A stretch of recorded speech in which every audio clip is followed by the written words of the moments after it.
Well, enjoy this view, guys, because hopefully it will be gone soon. And by hopefully, I just mean that hopefully it sells soon. But yeah, when it's gone, it's gone.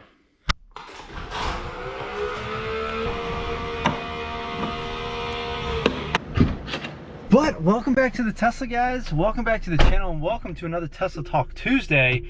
107, 34 miles on the Tesla. I mean, she's pulling strong, I'll be honest. Like, so many things have been replaced on this car. It's basically a brand new car, brand new drive unit, brand new MCU. A bunch of door handles were replaced while I had it. And then a couple other things. I don't know. I made a whole video about everything that was replaced under warranty. So, yeah, I mean, if you're interested, it's still technically available. I have had 2 people inquire. So waiting to sort of see what comes to fruition with both of those. But in the meantime, we're gonna keep enjoying her because she's doing fantastic. All right, so jumping right into Tesla Talk Tuesday, the first thing we're gonna go with is, well, obviously Tesla related, and that is the fact that a Model 3 has just crushed, like absolutely demolished. I think it was a Porsche GT3 RS track record. So I think it was Button Willow Racetrack. I think it's out in like Raceway, whatever, out in California, I believe. But Unplugged Performance, their something package. Basically, it's a bunch of carbon fiber bits. Has like a rear spoiler, carbon fiber front diffuser, rear diffuser, side skirts, that kind of jazz. I think that's basically all it is. It's maybe lightened up the car a little bit, but that car I think has beat a Porsche GT3 RS track record by almost like 3 seconds. And like, if you're into like cars and racing, 3 seconds is quite a bit. So pretty wild stuff, pretty awesome stuff. I believe that they have registered the car to participate in the Pikes Peak Hill Climb Challenge, which is also another crazy race. And I think they got famous driver Randy Popst. I don't know how to pronounce his last name, but either way, he's going to be driving the car, is my understanding. So that's also very exciting, and I can't wait to see what kind of records they set doing that hill climbs. Now, some other really cool stuff in the car world is Rimac. If you haven't heard of them, they're basically an electric hypercar maker. Been out for a few years, but obviously very small production. But they recently got some bigger investments from Porsche.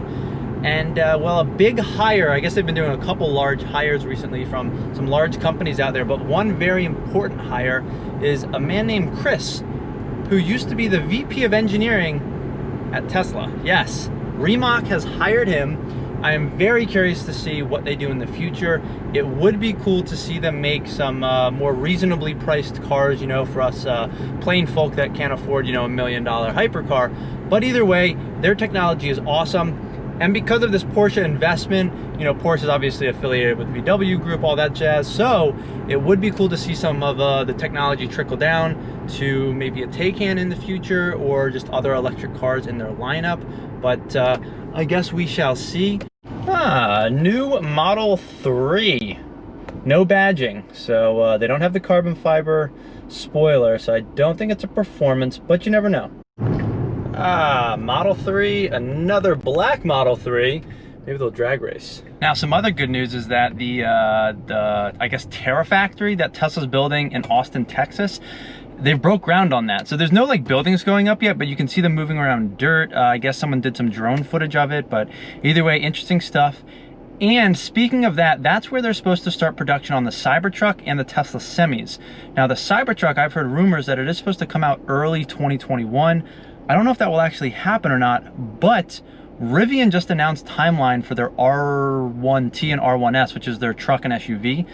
So the R1T is supposed to come out in June of 2021, and the R1S is supposed to come out in August of 2021. So I'll be curious to see if Tesla tries to beat Rivian to market with the Cybertruck. Either way, they should both be very cool vehicles. I cannot wait for the Cybertruck to come out. I can't wait for Rivian to come out and actually provide like a competitor with pretty good range. The top of the line Rivian R1T is supposed to, I think, have like 400 miles of range, and it's supposed to have a 180 kilowatt battery pack. I think performance should be similar with like 0 to 60 times, not 100% on that. But the one cool thing is that Rivian is actually going to have a quad motor setup, which means a motor for each wheel, which gives it the ability to do a tank turn. Not that I'll ever need to use it, but it is kind of like a cool thing, I guess. But yeah, either way, we'll have a quad motor, which I would assume is a little bit more efficient. But Tesla will have their tri-motor setup, 0 to 60 in under 3 seconds, 500 plus miles of range. I'm pretty excited. Now, speaking of the Cybertruck, I think someone mentioned that like steel can be different colors. Would this still apply to the steel that's being used in the Cybertruck? And Elon said yes. So there's this interesting picture of steel heated to different temperatures and what the color that I guess that it can be at those different temperatures. So it would be interesting if like Tesla offered that, but I just don't see them doing it. I see them simplifying the production process, making it like a nice, easy way to create these Cybertrucks. And then at the end of the day, you're just gonna wrap the Cybertruck. Because honestly, that's what I'm gonna do. I'm not gonna pay extra for any colors. It seems super simple to wrap, seeing as how it's super flat, very planar, easy to put wrap on this car, or truck. So there's really no reason to provide different colors. Like, just get the car wrapped. It's cheaper, it protects anything anyways, like, why not, right? So, trap reported ahead. Thank you, Waze. But either way, it is interesting to see, like, okay, yes, you could in theory heat your Cybertruck and probably create some cool designs maybe, but at the same time, I don't think I want to be heating my Cybertruck after it's been made. I'm still excited for the Cybertruck. Definitely probably not going to opt for a color option, especially not if it costs extra. And we'll end up just wrapping it some crazy thing, kind of like my Model S, like I've done right here. So probably not something quite like this. I'll try to do something different, but we'll see. Now, last but not least, the Volkswagen CEO has come out and actually said that he thinks Tesla could be the most valuable company in the world. That's crazy. So right now, the most valuable companies by market cap, which means you take the total number of shares outstanding, multiply it by the stock price, are Apple and Amazon, both around $1.5 trillion is my understanding. Tesla currently, based on the number of shares and the share price, is $300 billion in market cap. So little ways to go to surpass Apple or Amazon. However, I think what the Volkswagen CEO and some Tesla bulls out there are realizing is that you can't just look at Tesla as an automaker.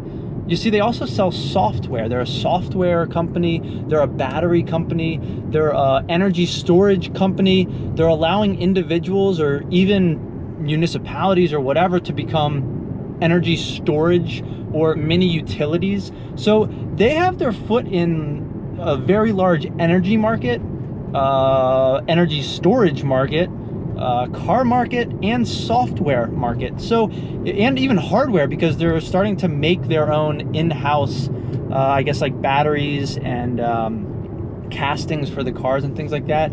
So they're doing some big things, and I think some people are undervaluing that or not taking that into consideration for the long term, whereas this Volkswagen CEO does see the value and I guess the radical changes that sort of Tesla is implementing or pushing upon the auto industry as well as the energy industry. It is definitely a unique proposition. I mean, think about it too. If they end up doing the robo-taxi network, they're effectively taking the market share of all of the taxi networks out there in the world, Ubers, Lyfts, all of those revenues.